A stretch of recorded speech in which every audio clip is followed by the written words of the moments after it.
The rain lashed against the windows of the old Victorian house, but Elias didn't mind. He had just moved in, lured by the low rent and the antique charm. In the corner of the master bedroom stood a floor-length mirror with a frame carved from dark, weeping willow wood.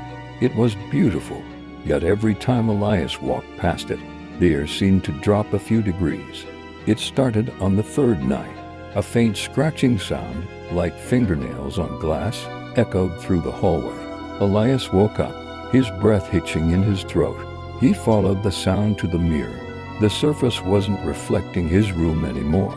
Instead, it showed a version of the room that was rotting, the wallpaper peeling, the bed on fire, and a figure standing right behind his reflection.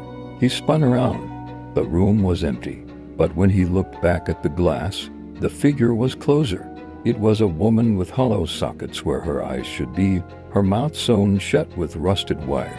She raised a finger to her lips, letting out a sound that wasn't a breath, but a distorted recording of Elias's own voice saying, "Don't look away."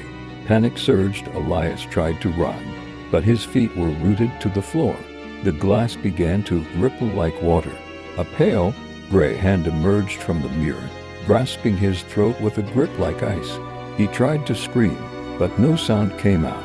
The woman leaned out of the frame, her sewn lips stretching into a horrific, jagged smile. The next morning, the house was silent.